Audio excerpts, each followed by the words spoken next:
des choses qui frappent la première quand quelqu'un arrive à Saint-Louis, en passant par la digue, c'est de voir donc des choses qu'on considérerait comme des dépôts sauvages ailleurs. C'est ce qui est derrière, donc sur l'écran derrière nous. Ce n'est ni plus ni moins que des parcelles qu'on va habiter. Et toutes ces ordures que vous voyez, tous ces déchets solides là, plastiques et autres que vous voyez, donc sont ici utilisés comme remblais. C'est un phénomène qui est malheureusement établi ici.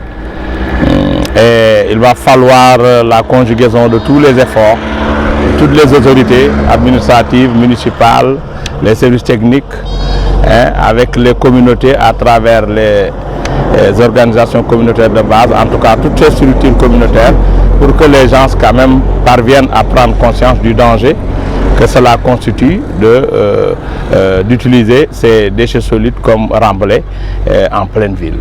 En tout cas, en perspective de ce phénomène-là, nous ne faisons pas spécialement quelque chose. Puisque, comme je l'ai dit, ce n'est pas un aspect sur lequel le seul service technique que nous constituons peut apporter une solution. Donc, c'est un phénomène qui est à la fois social, économique, je dirais même culturel, parce que les gens ont l'habitude de remblayer peut-être avec les déchets.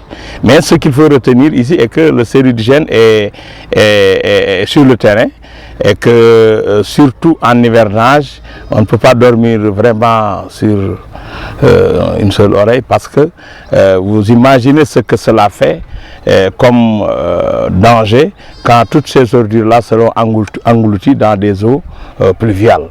Donc c'est un bouillon de culture, une bombe extraordinaire, une source de toutes les maladies imaginables.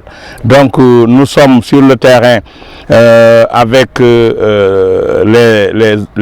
OCB, avec les comités de quartier, les comités, en tout cas les structures qui travaillent avec nous dans la sensibilisation.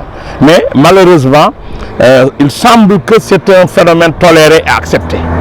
Quand bien même les gens sont conscients du danger, mais on vous dit toujours que c'est le seul moyen de remblayer. Or, techniquement, on sait que ce ne sont pas des matériaux de remblai, puisque ça ne tient pas.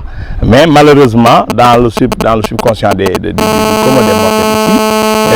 c'est un matériel, on peut utiliser bien ça pour remblayer. Maintenant, du point de vue comportement individuel et collectif, voilà ce que ça donne. Cette tolérance-là, cette acceptation-là du danger. Et comme je l'ai dit tantôt, il va falloir du courage à tout le monde. Il faut que le dispositif d'abord qui sous-tend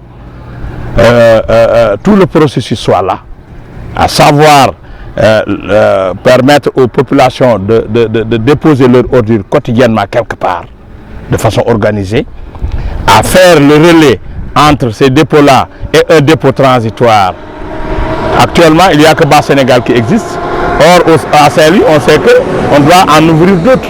Diamètre doit être réouvert. D'autres points peuvent être réouverts dans les quartiers, dans le sort. Alors, ceci permettrait aux ménages de savoir où déposer leurs ordures.